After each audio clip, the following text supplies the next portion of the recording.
A single dad who broke down on the highway never expected the mysterious driver who stopped to be a billionaire on the run from her own life. A woman who would not only fix his car but everything he thought was broken in his world. Before we dive in, hit that subscribe button and drop a comment. Where in the world are you watching? From the heat shimmered off the asphalt in waves blurring the edges of the horizon into a watery mirage, the old minivan had died with a quiet sigh. Not a dramatic bang, just a slow surrender to the relentless sun and 1,000 miles of bad luck. Leo sat behind the wheel for a long moment, his hands resting on the cracked plastic, staring at the check engine light that had been his loyal companion for the last 3 states. It wasn't blinking anymore, it was just on steady and final like a tombstone in the back seat. His daughter Maya was humming softly to herself, coloring in a worn activity book with a half-melted crayon.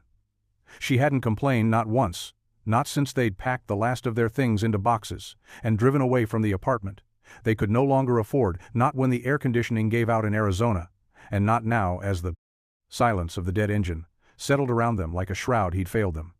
That was the thought that looped in his head, a dull, grinding repetition. He was an architect, or he had been one once before the firm downsized and his world contracted into a series of freelance drafting gigs and handyman jobs that barely kept their heads above water. Now all he had was this van, a cooler with 2 warm water bottles left in it, and a daughter who deserved a whole universe, more than he could give her. "I think she's thirsty, Daddy," Maya said, not looking up from her drawing. Leo turned, forcing a smile that felt like it might crack his face. "Yeah, I think you're right." He opened the door, and the blast of desert heat hit him like a physical blow. He popped the hood and stared at the engine, a tangled mess of wires and hoses. He knew in theory how it all worked, but in practice he was just a man with a useless set of tools and a sinking feeling in his gut. He was halfway through checking the battery cable when he heard it. The soft electric hum of a car slowing down. A sleek silver sedan pulled onto the shoulder, about 20 feet behind them. It was a model he didn't recognize. No logos, no flashy chrome, just clean lines, and an almost silent engine. A woman stepped out. She was tall, dressed in simple black jeans, and a gray t-shirt that looked both comfortable and expensive. Her hair was pulled back in a messy knot, and dark sunglasses hid her eyes. She moved with a kind of cautious stillness, like she wasn't used to standing on the side of a highway. "Everything okay?" she called out. Her voice was calm, steady, not the kind of voice you expected to hear in the middle of nowhere. Leo straightened, wiping his hands on his jeans. "Yeah, we're fine, just taking a break," he said, the lie tasting like dust in his mouth. The woman walked closer, her boots crunching softly on the gravel. She stopped a few feet away and took off her sunglasses. Her eyes were a startling shade of blue, and they held a weariness that seemed at odds with her. "Polished appearance, you sure?" she asked, "because it looks like you're about to curse at your engine." He couldn't help a small smirk. "That might be the next step in my diagnostic process." She smiled back, a faint ghost of a thing. Then, her gaze shifted to the open van door, where Maya was now peeking out with wide, curious eyes. Her smile softened, becoming a little more real. Maya held up a water bottle. "Is your car thirsty too?" The woman's expression flickered with something unreadable, something that wasn't pity, but closer to recognition. "I think it might be," she said, her voice losing its edge, and for the first time since the van had died, Leo felt a crack of light in the suffocating heat. Woman's name was Clara. She didn't offer a last name, and Leo didn't ask. She stood by her car, a silent observer, as he fiddled with a few more wires, knowing it was useless, but needing to do something with his hands. The silence between them wasn't awkward. It was heavy with the unspoken realities of a desolate highway and the vulnerability of being stranded. Maya, however, had no time for unspoken things. She slid out of the van, her small hand clutching a half-eaten bag of pretzels, and walked right up to Clara. "My dad's an architect," she announced proudly. "He designs big buildings with lots of windows." Clara knelt to her level, her gaze softening as she looked at the little girl. "Is that so?" Maya nodded. "He's the best, but his boss was a grumpy Gus, so now we're on an adventure." Leo cringed from under the hood, his face flushing with heat. "Maya," he said, his voice strained. "That's enough, Clara. Just smile gently." "Unbothered an adventure, huh? Sounds exciting." "It's mostly just hot," Maya said matter-of-factly. "But we're going to see the ocean," Dad promised. Clara looked over at Leo, her eyes holding a question he couldn't quite decipher. He met her gaze for a brief moment, then looked away, focusing on a bolt that didn't need tightening. "She knows more than she should," he muttered quietly to Clara. Clara stood, her posture straight, her attention still fixed on Leo. He was a man trying to hold the world together with frayed rope and sheer force of will. She could see it in the set of his shoulders, in the way he kept his voice steady for his daughter, even when his own frustration was a visible current under his skin. Her own father had been a man of grand gestures and loud declarations, but he'd never once looked at her with the quiet, focused devotion Leo had for Maya. She had been a project, a legacy, an heir, not a daughter, not in the way that mattered her world, had been full of everything money could buy and empty of everything it couldn't. "I have a tow service on my plan," she said finally, her voice pulling him from his thoughts. "They can be here in an hour." Leo immediately shook his head. "I can't afford a tow right now, especially not out here." He said it without shame, just a flat statement of fact, "And we'll figure it out, Clara." Didn't argue. She just nodded and leaned against her car, arms crossed. "Well then," she said, "it's a long hour until sunset. I've got a deck of cards and a questionable taste in music. If you're interested." Leo looked at her, surprised by the offer, surprised by her stillness. She wasn't rushing off, she wasn't treating them like a burden. She was just there. Maya's face lit up. "Can we play? Go fish?" Clara smiled. "I think that can be arranged." And just like that, the three of them sat on a dusty blanket on the side of the road, the silence broken by the snap of cards and the quiet hum of an engine that wasn't theirs, as the sun began to dip lower, casting long shadows across the asphalt. Highway took on a different character. The harshness of the day softened into a deep orange glow, and the air grew cooler, carrying the scent of sage and distant rain.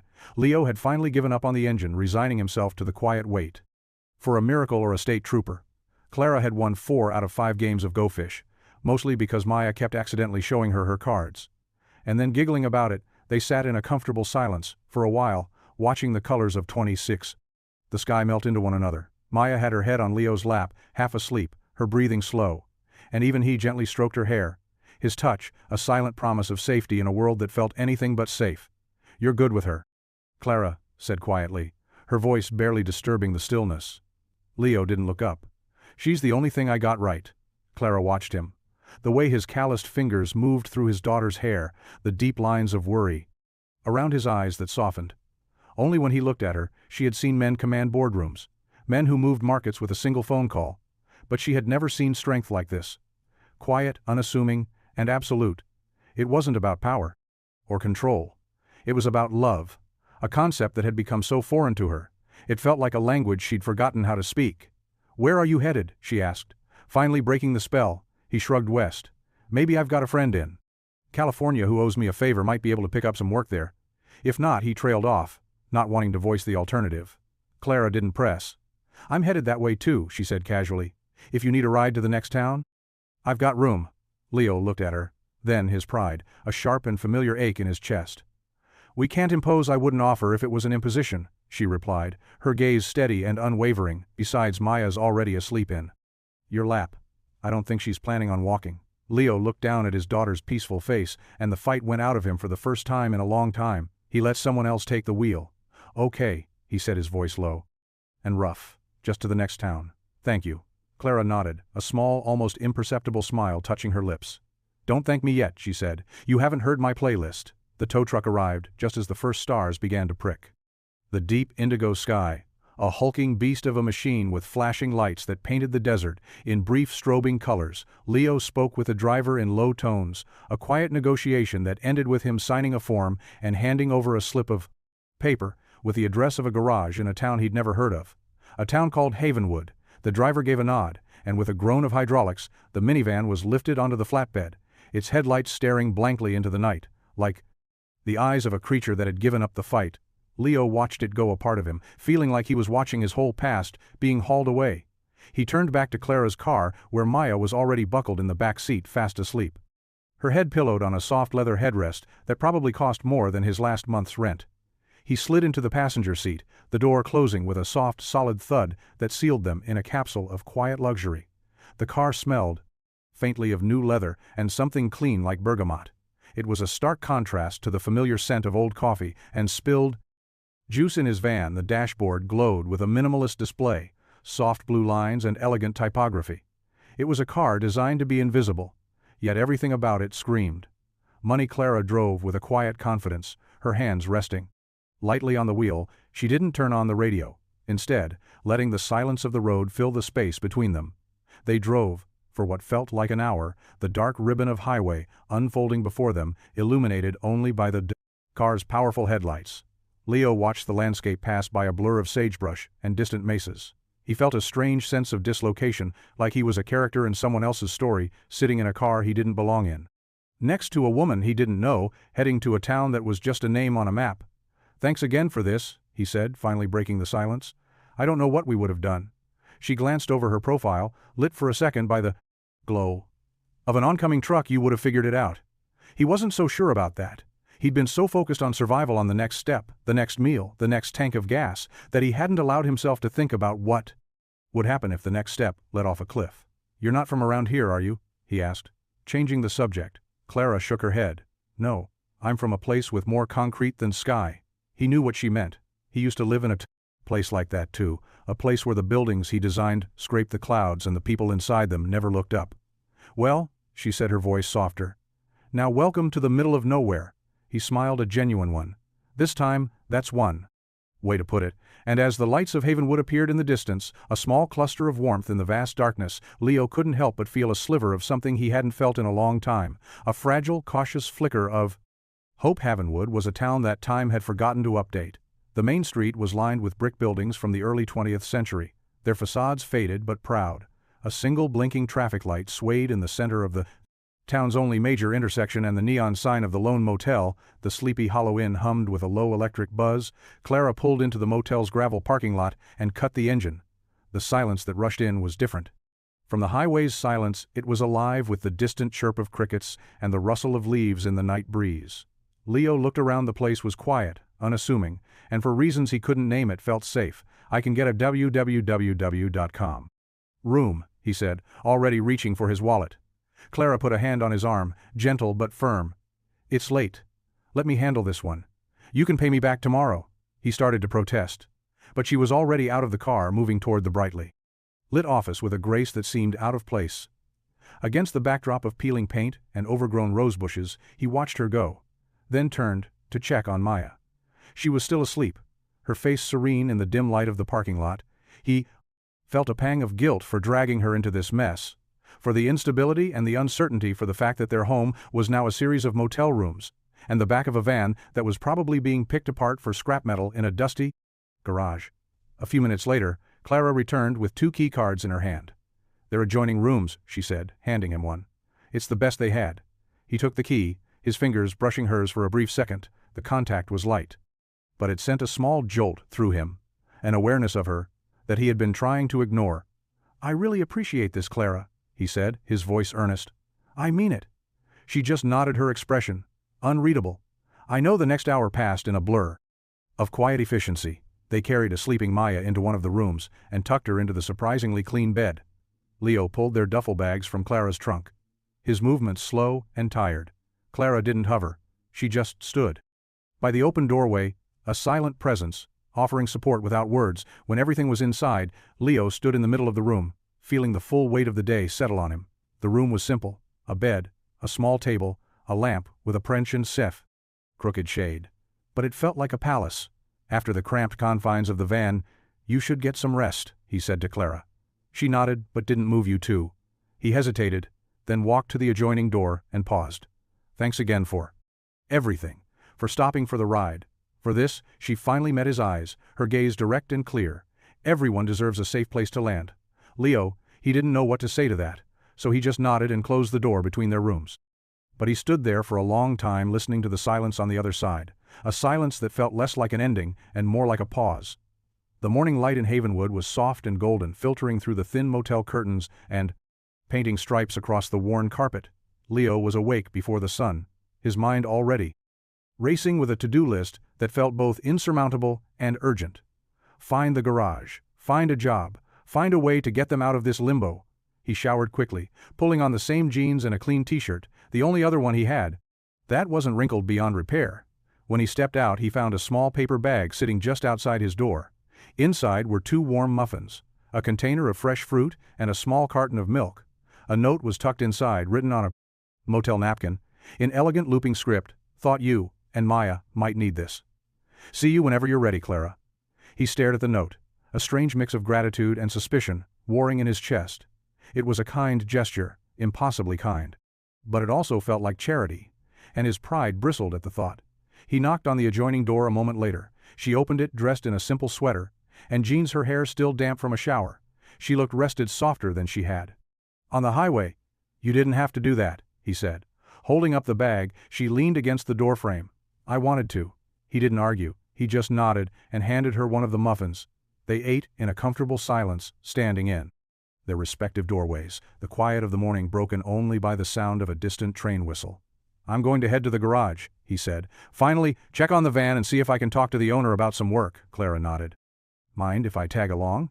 You don't have to spend your day in a dusty garage?" "Well," she said with a faint smile, "my other plans for the day involved staring at a wall."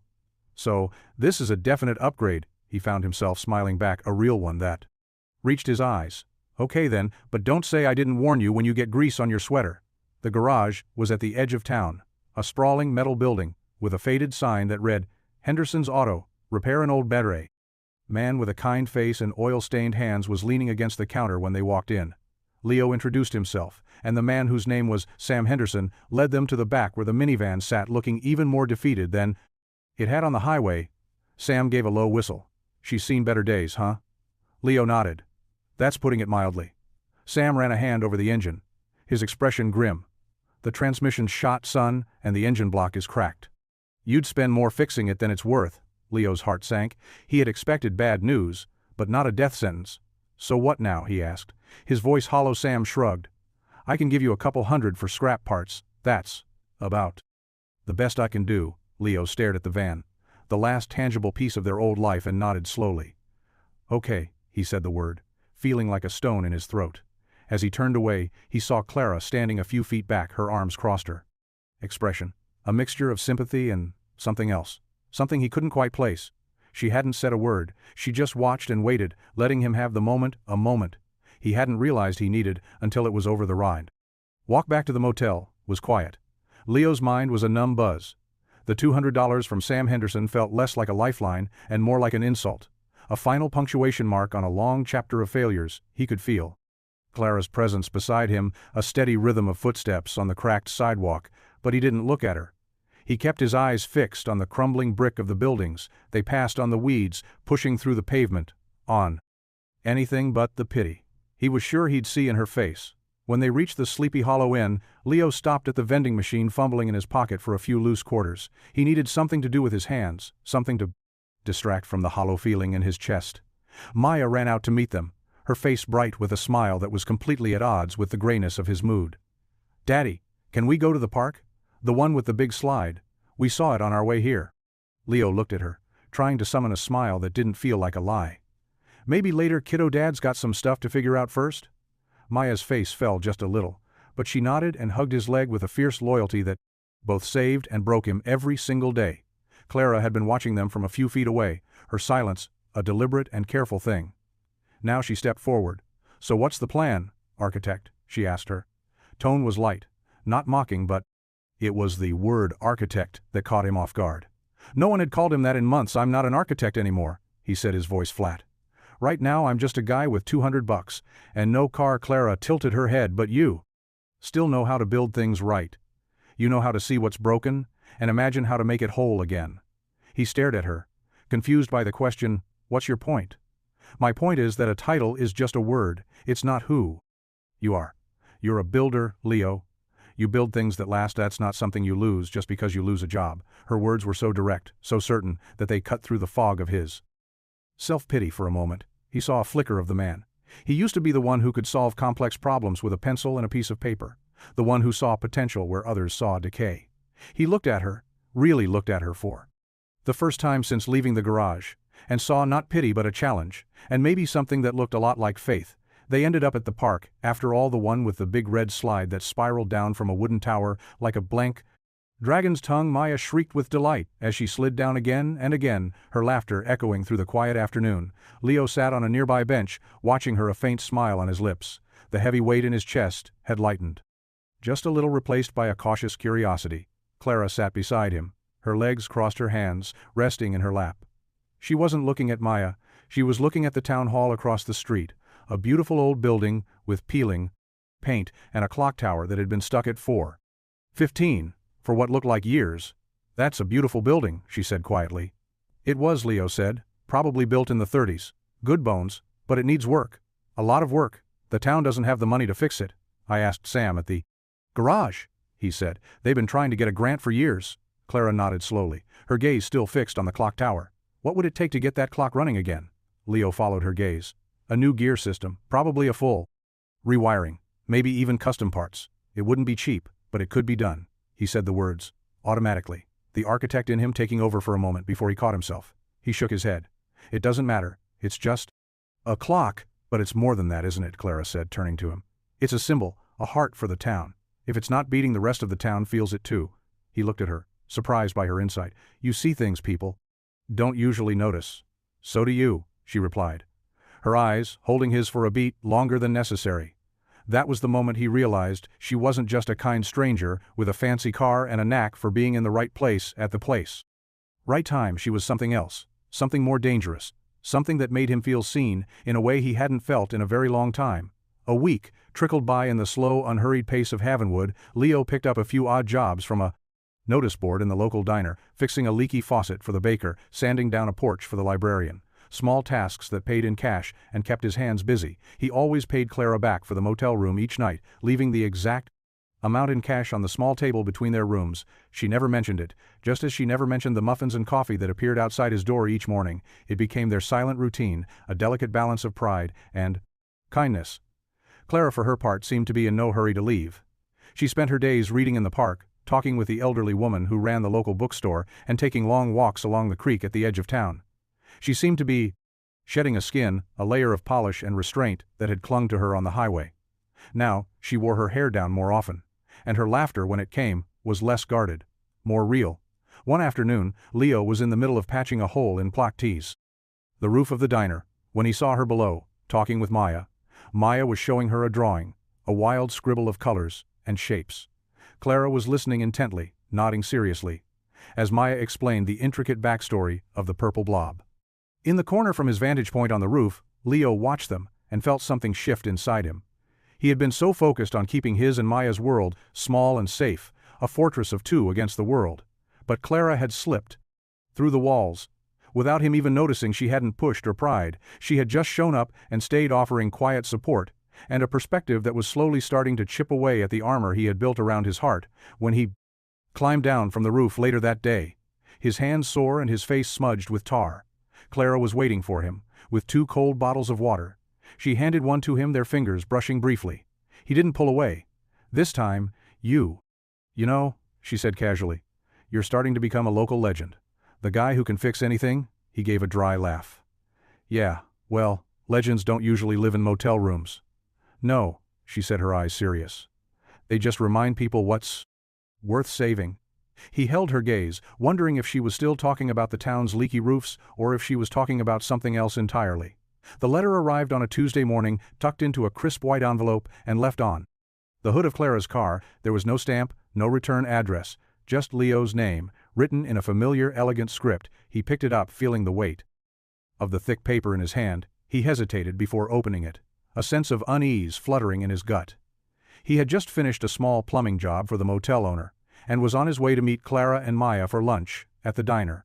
A new, surprisingly comfortable routine they had fallen into. He tore open the envelope and unfolded the single sheet of paper inside. It wasn't a letter, it was an article, a printout from a financial news website. The headline was stark: Unforgiving Tech Titan, Clara Vance, vanishes, speculation mounts over multi-billion-dollar empire. Below the headline was a photo, a professionally shot portrait of Clara. It was the same woman, the same startling blue eyes, the same determined set of her jaw. But this version of her was different. She wore a sharp black blazer, and her hair was styled in a sleek, severe cut. She looked powerful, untouchable, a world away from the woman who wore faded sweaters and laughed at Maya's silly jokes. Leo read the first few paragraphs, his heart sinking with each word. Clara Vance, the enigmatic CEO of Vance Industries, a global leader in artificial intelligence and data analytics, had not been seen in public for over 2 months. Her sudden disappearance had sent shockwaves through the tech world, leaving investors and board members scrambling for answers. The article speculated wildly: burnout, a hostile takeover, a secret illness. But the truth, Leo realized, was sitting in a diner down the street, waiting for him, with a grilled cheese and a smile. He folded the paper, his hands shaking slightly. He felt a cold knot of betrayal tighten in his stomach. She hadn't just been vague about her past. She had been hiding an entire universe. He walked into the diner, the bell above the door, chiming mockingly. Clara and Maya were sitting in a booth by the window. Maya was drawing on a napkin and Clara was watching her, a soft, genuine smile on her face.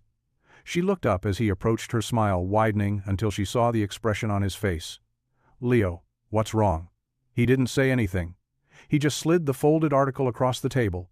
Her smile vanished, the color drained from her face. As she looked down at her own picture, staring back at her, the silence in the booth was suddenly deafening, the cheerful chatter of the diner fading into a dull roar in Leo's ears. Maya looked up, sensing the shift in the grasped air. Her crayon pausing mid-scribble. "Daddy, are you mad?" Clara folded the paper with slow, deliberate movements. Her hands were steady, but Leo could see a faint tremor in her fingers. She tucked it away into her purse, her gaze never leaving his. "Leo, I can explain." He shook his head slightly, not in anger, but in a kind of numb disbelief. "Explain what? That you're not just a woman with a nice car and good taste in music, that you're a billionaire CEO who's apparently missing." His voice was low, but it cut through the air like a blade. "I was going to tell you," she whispered, her eyes pleading, "when, after you got tired of playing small-town girl and decided to go back to your real life. That's not fair, Leo. And this isn't real." He gestured around the small diner, at the cracked vinyl of the booth, at his own worn-out work shirt. "This is a vacation for you, a little escape from your boardrooms and stock options. For me, this is it. This is my life." The hurt in his voice was raw and deep. Clara flinched as if he'd struck her. "That's not what this was," she said. "I wasn't playing a game." He let out a bitter laugh. "Weren't you? You let me think. You were just like me. Someone trying to find their way. You let me fix your car and pay you back for motel rooms. With the last few dollars in my pocket, was that part of the game too, watching the poor handyman try to keep his dignity." Clara's face crumpled. "Never wanted to take your dignity, Leo. I just wanted to feel like a person for a minute. Not a headline, not a price tag." He stood up abruptly, the booth scraping against the floor. Maya jumped at the sound, her eyes wide with fear. "Well, congratulations," he said, his voice thick with a pain he couldn't hide. "Now you're a headline again, and you dragged us right into it with you." He threw a few crumpled bills on the table to cover their food, then took Maya's hand. "Come on, sweetheart. We're leaving." Maya looked from her father's stony face to Clara's tear-streaked one. "But Dad," she started. Leo pulled her gently but firmly out of the booth. "Now Maya." He didn't look back as they walked out of the diner, leaving Clara sitting alone in the booth with the ghost of their shared laughter and the weight of a secret that had just shattered everything. The town of Havenwood was small enough that news traveled on the wind, and the story of the fight in the diner was no exception. By evening, whispers had turned to quiet speculation. Leo kept to himself, holed up in the motel room with Maya, who had been uncharacteristically quiet since they left the diner.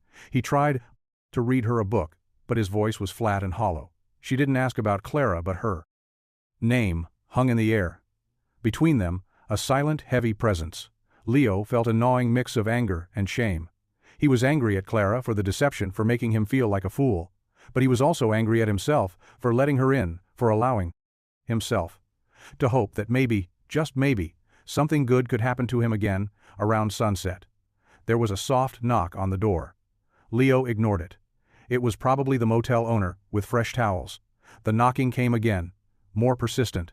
This time. Leo sighed and opened the door, ready to send whoever it was away. Clara stood on the other side. Her face was pale, her eyes red-rimmed. She was holding a small worn teddy bear in her hands, one she must have bought from the local thrift store. "We need to talk," she said, her voice quiet but firm. He started to close the door. "Please, Leo, just 5 minutes for Maya." He hesitated, then stepped aside, letting her in. But he stood by the door, his arms crossed, a human barrier between her and his daughter Maya, who had been sitting on the bed, looked up, and her face lit up for a half-second before she remembered she was supposed to be sad. Clara knelt and held out the bear. "I saw this and I thought of you," she said to Maya. "He looks like a good listener." Maya took the bear hesitantly, her small fingers tracing its stitched smile. Then Clara looked at Leo, her gaze unflinching. "I lied to you," she said. "Not by what I said, but by what I didn't say, and I'm so sorry. I was a coward. I was so tired of being Clara Vance that I just wanted to be Clara for a while. I wanted to know what it felt like to be seen for who I am, not what I own. And you did that. You and Maya, you saw me, he didn't respond. His jaw was tight, a muscle flexing in his cheek. I know I hurt you, she continued, her voice cracking, and I know I have no right to ask for your forgiveness, but I need you to know that none of it was a lie the way I felt sitting with you, by the side of the road watching you with Maya.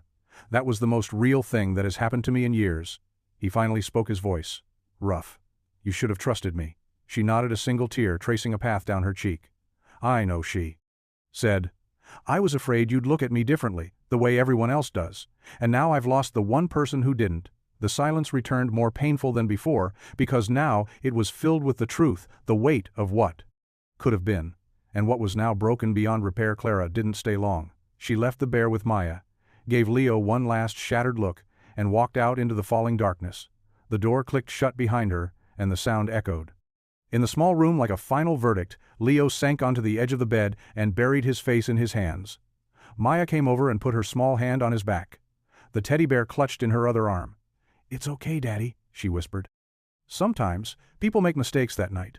Leo couldn't sleep. He lay on the stiff motel bed staring at the ceiling, listening to the hum of the ancient air conditioner and the soft, even breathing of his daughter in the next bed. The anger had faded, leaving behind a hollow ache, a deep and profound sense of loss. He replayed their conversation, over and over. In his head, her apology, her explanation, her pain. He had been so focused on his own wounded pride that he hadn't truly seen hers. She hadn't been playing a game, she had been hiding from a life that had become a gilded cage, and he, in his own way, had been doing the same, hiding from a world that had repeatedly knocked him down. He had built walls around his heart to protect himself and his daughter. But in doing so, he had also shut out the first glimmer of light he'd seen in years.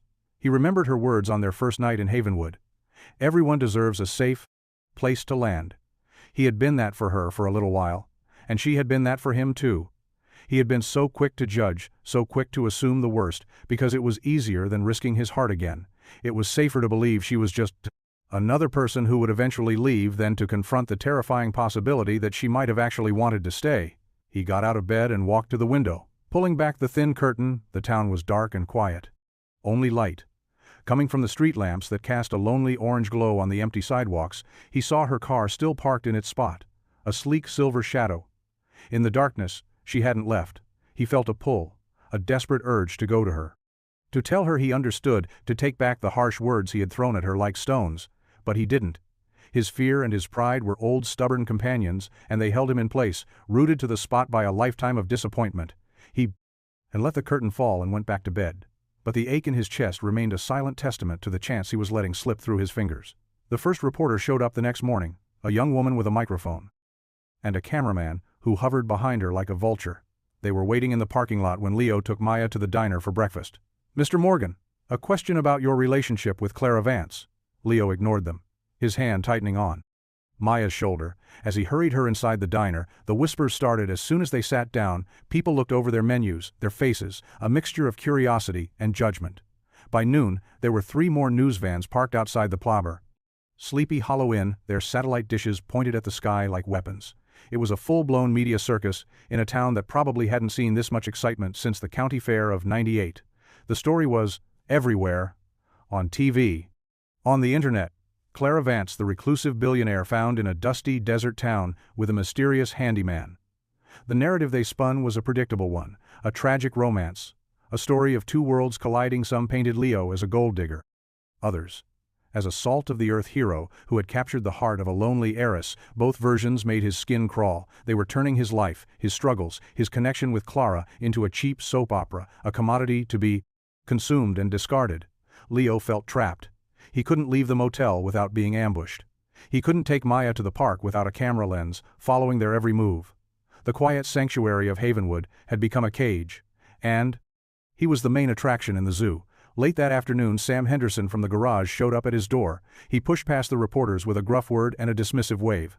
I figured you could use a friend, he said, handing Leo a bag of groceries. Leo let him in, grateful for a friendly face in the sea of strangers. How are you holding up, son? Sam asked, his kind eyes filled with concern. I've been better, Leo admitted, running a hand through his hair.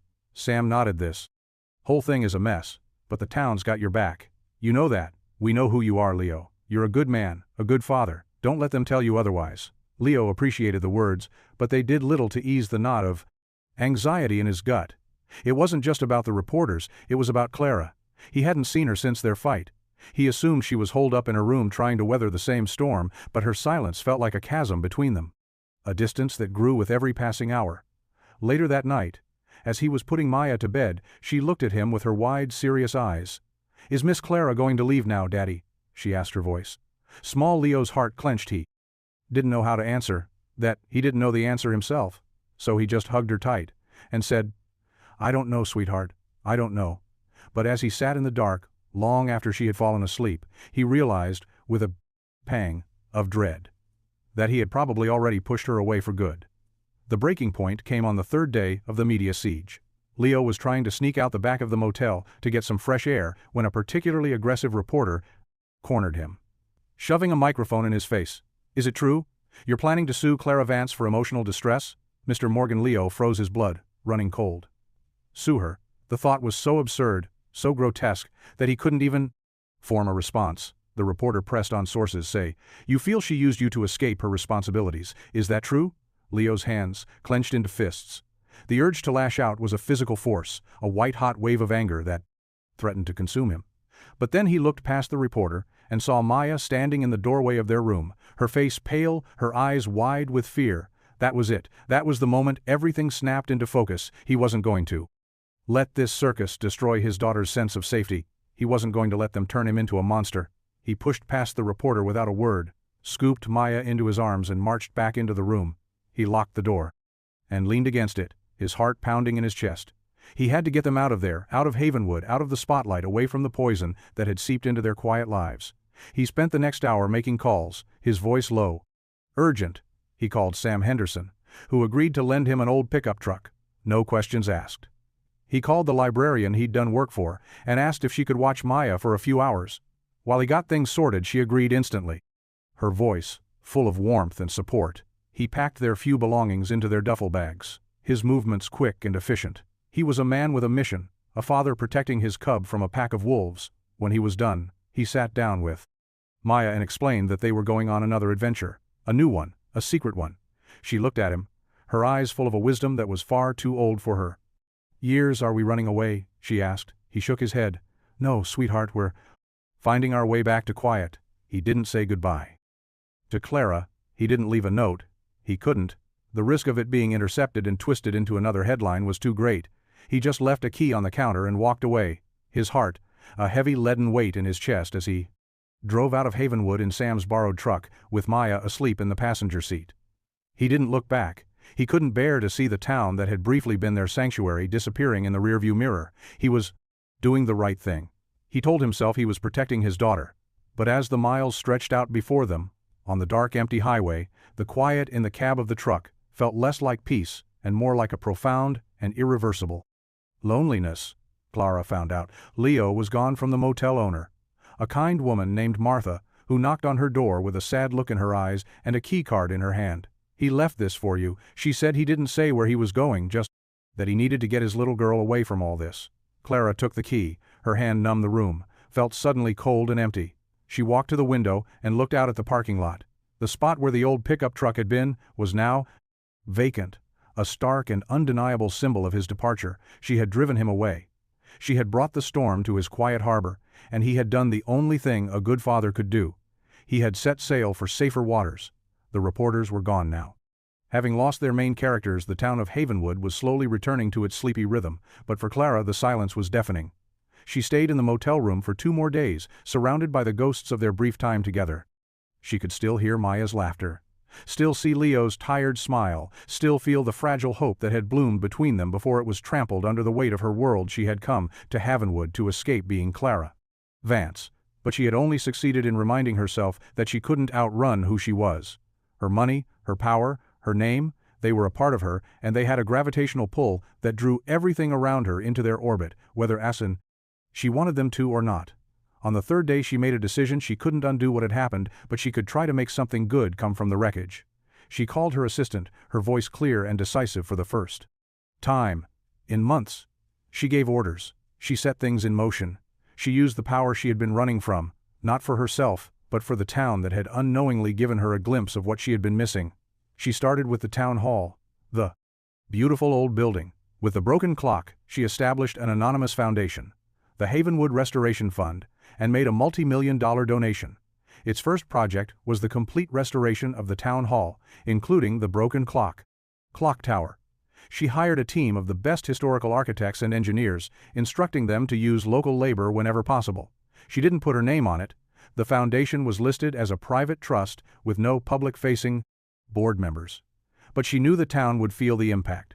They would see the heart of their community start to beat again. It wasn't a solution, it wasn't an apology that could be spoken, but it was a start. It was a way of giving back a piece of what she had taken, a way of honoring the quiet dignity of a place, and a man who had reminded her what it meant to build something that lasts. It took 2 months for the news to reach Leo. He had settled with Maya in a small town in Oregon, a quiet place nestled between pine forests and a winding river. He had found a steady job working for a small construction company. His hands were calloused again, and his mind was blessedly free of headlines and reporters. Maya was enrolled in the local school and had made a new friend, a little boy, who shared her love for drawing purple blobs. They were okay. They were safe. The quiet had returned, but it was a different kind of quiet now, one that was tinged with a faint and persistent melancholy. He saw the article on a news site he stumbled upon by accident: Havenwood, a town reborn, a headline that was a world away from the ones that had chased him out of the desert. The article detailed the miraculous restoration of the town hall, the revitalization of the main street, and the new sense of hope that had swept through the community. It mentioned the anonymous foundation that had made it all possible, but Leo knew, he knew it was her. He clicked on a link to the town's local newspaper and saw a picture of the restored clock tower, its hands, moving its face, gleaming in the sun. And below it, a quote from Sam Henderson. "This wasn't just about fixing a building," he said. "It was about someone reminding us that we were worth fixing." Leo closed the laptop, his throat tight. She hadn't just left, she had stayed in the only way she knew how. She had used her power. Not to control or to conquer, but to heal, to build, to give back. He looked at the drawing Maya had made, that was still taped to the wall of their small apartment. A purple blob with a crown and a stick figure, with a kind smile. It was a reminder of a woman who had seen them, who had cared for them, who had made a mistake, but had tried to make it right, in a way that was bigger than words. He thought about the fear that had driven him away, the pride that had kept him silent. He had been so focused on protecting what he had that he had failed to see what he could have built with her. He had run from the storm, but in doing so, he had also run from the sun that came after it. That night, he sat down with a piece of .com paper and a pen. He didn't know if she would ever see it, he didn't know where to send it, but he had to write it anyway. He had to let the words out before they fossilized in his heart. He wrote about his fear, about his pride, about his regret. He wrote about Maya and how she still asked about the lady with the kind eyes, and the teddy bear. He wrote about the clock tower, and how he knew it was her. He didn't ask her to come back. He didn't make any promises. He just ended the letter with a simple and honest truth. "You were right. I'm a builder. I just forgot that the best things are built with someone else." He folded the letter and put it in a drawer, unsure if it would ever find its way to her. But the act of writing it felt like the first step toward rebuilding something within himself. He had to find her. He didn't know how or where, but the thought had taken root in his mind, a stubborn and insistent seed. He couldn't let their story end with a silent act of charity and an unsent letter. It deserved more. It deserved a conversation, a chance at a real ending, whatever that might be. He started with the only clue he had: Vance Industries, a name that had once felt like a betrayal, now felt like a beacon. He spent his nights after Maya was asleep, digging through public records, corporate filings, and archived news articles. It was a world he didn't understand, a labyrinth of holding companies and offshore accounts. But he was a builder, and he knew how to read a blueprint. He was looking for a pattern, a weak spot, a place where the real Clara might still exist behind the corporate facade. He found it in a small environmental nonprofit that Vance Industries had quietly funded for years. It was a cause that was deeply personal to Clara's late mother, a fact he discovered in a dusty old society column. He followed the trail and found a name, a lawyer who sat on the nonprofit's board, a woman who had been with the Vance family for decades. It was a long shot, a crazy one, but it was the only shot he had. He found an address for her office in San Francisco, and with a deep breath, he mailed the letter. He didn't know if it would ever reach Clara, but he had to try. He had to believe that some messages were important enough to find their way home. 2 weeks passed with no response. Leo tried not to let the silence get to him. He focused on his work on Maya, on the steady rhythm of their new life. But the hope was there, a quiet flame that he tended to in the dark hours of the night. Then one evening, as he was helping Maya with her homework, his phone rang. It was an unknown number. His heart leaped into his throat. He answered, his hand trembling slightly. "Hello," a woman's voice answered, clear and professional. "Am I speaking with Mr. Leo Morgan?" "Yes," he said, his voice raspy. "My name is Eleanor Vance. I'm Clara's aunt. She asked me to call you." Leo's breath caught. He couldn't speak. Eleanor's voice softened. "She got your letter, Leo. She's in Switzerland at a conference, but she's flying back tomorrow. She wants to see you." There was a pause. Then she added, "She never stopped talking about you. You know, you and your daughter?" He closed his eyes. A wave of relief, so powerful, it almost buckled his knees, washing over him, where he asked, "Where should I meet her?" Eleanor gave him the address of a small private airfield, just outside of Seattle. "She's not coming back to the spotlight, Leo. She said she's coming back for you." Leo drove through the night, the miles blurring under the tires of his borrowed truck. Maya slept in the passenger seat, her head pillowed on a rolled-up jacket. The world outside was dark and quiet, but for the first time in months, Leo's mind was clear. He wasn't running anymore, he was driving. Towards something, toward a chance at a future he had been too afraid to claim. The private airfield was small and discreet, nestled in a valley surrounded by pine-covered hills. There were no commercial jets, no bustling terminals, just a few sleek private planes parked on the tarmac like resting birds. Leo parked the truck and sat for a moment watching the sky. The morning was cool and misty, the air smelling of rain and jet fuel. A small jet, a silver one that looked vaguely familiar, landed with a quiet whoosh of its engines and taxied to a stop a few hundred feet away. The door opened, and a figure emerged. Leo's heart hammered against his ribs. It was her. She was dressed in simple black pants and a cream-colored sweater, her hair pulled back, her face free of makeup. She looked tired, but her eyes were bright and clear. She saw him immediately and stopped at the bottom of the stairs, her hands clutching the strap of her small duffel bag. Leo got out of the truck, his legs feeling unsteady. He started walking toward her, his boots crunching on the gravel. She started walking toward him. They met in the middle of the tarmac, the cool, misty air swirling around them. They didn't speak for a long moment. They just looked at each other, taking in the changes, the new lines of worry around her eyes, the quiet strength that had settled in his shoulders. "I got your letter," she said finally, her voice a soft whisper. "I got your clock tower," he replied, a faint smile touching his lips. She smiled back, a real one that reached her eyes and transformed her face. "I'm sorry," she said. "I'm so sorry for everything." "I know," he said, "and I'm sorry I ran. I was scared." She stepped closer, her hand reaching out to touch his arm just to make sure he was real. "I was scared too," she said, "but I'm not anymore." He covered her hand with his calloused fingers, to a stark contrast to her smooth skin. "I love you, Clara," he said, the words coming out on a raw and honest breath. "I love you too, Leo," she replied, her voice thick with emotion, and in the shadow of the silver jet with the misty morning air as their witness, they closed the distance between them and kissed. It wasn't a passionate, desperate kiss. It was a quiet one. A kiss of homecoming, of forgiveness, of two broken pieces, finally fitting together to make something whole and beautiful and real. From the truck, Maya watched them, a small smile on her face. I knew this wasn't the end of their adventure, it was just the beginning. The house was a work in progress, a beautiful old farmhouse on a few acres of land, just outside of Havenwood. It had good bones, but it had been neglected for years. The paint was peeling, the porch sagged, and the fields were overgrown with weeds. But to Leo, it was a canvas, a place to build a future from the ground up. Clara had bought it through a trust. Her name nowhere on the deed, but her touch was everywhere, in the plans he drafted for the renovation, in the sustainable materials she had sourced, in the way she had insisted on a workshop for him and a studio for Maya, filled with every art supply a little girl could dream of. They worked on it together. Side by side, he taught her how to use a power drill. She taught him how to read a balance sheet. They painted walls, planted a garden, and argued over the color of the kitchen cabinets.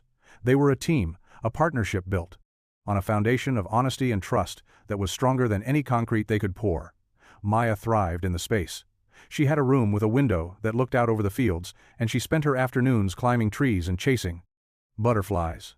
Her laughter was the soundtrack of their new life, a constant and joyful reminder of what they were building. and why one evening, as the sun was setting, casting a warm golden glow over the half-finished house, they sat on the warm golden glow porch, steps together, a sleeping Maya nestled between them. Leo had his arm around Clara, her head resting on his shoulder. They watched the sky turn from orange to purple, the first stars beginning to appear.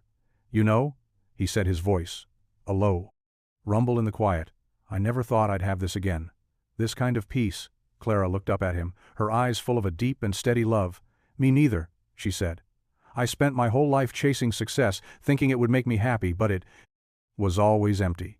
This," she gestured to the messy yard, the unfinished porch, the sleeping child between them, "this is full." He kissed the top of her head, his heart swelling with a gratitude that was too big for words. They still had a lot of work to do on the house and on themselves, but for the first time in a very long time, they were both exactly where they were supposed to be, home. The sign was simple, hand-painted on a piece of reclaimed wood and hung above the wide doors of the newly built barn at the edge of their property. It read, "Vance Morgan Designs, Sustainable Architecture for a Better World." It was their new venture, a company that combined his vision and her resources to create beautiful and sustainable buildings for small communities like Havenwood. They weren't building skyscrapers or corporate headquarters. They were building libraries, community centers, and affordable housing. They were building things that mattered, the common. Grand opening was a small affair, just friends and neighbors from Havenwood. Sam Henderson was there, his face beaming with pride, the librarian, the baker, the motel owner. They all came to celebrate the couple who had not only found each other, but had also found a way to give back to the town that had brought them together. Leo and Clara stood by the entrance, greeting their guests, hand in hand. He wore a clean, button-down shirt, and she wore a simple blue dress. They looked happy, content, at peace with themselves and with each other. Maya, now a bright and confident 10-year-old, was in charge of handing out brochures, her face serious with the weight of her responsibility. Later, as the party wound down and the sun began to set, they stood together watching the fireflies begin to dance in the twilight. Clara leaned her head on Leo's shoulder, her heart full. "We did it," she whispered. "We built something good." He wrapped his arm around her and pulled her close. "Yeah," he said, "we did." They stood there in the warm evening air, surrounded by the sounds of laughter and the gentle hum of a community that had been given a new lease on life. They had come from two different worlds, two different lives. But they had found common ground in their shared belief in the power of kindness, of second chances, and of building a future that was not just successful, but also good. And as they watched the stars come out one by one, they knew that their greatest design, their most beautiful creation, was the life they had built together, a life filled with love, purpose, and the quiet joy of coming home.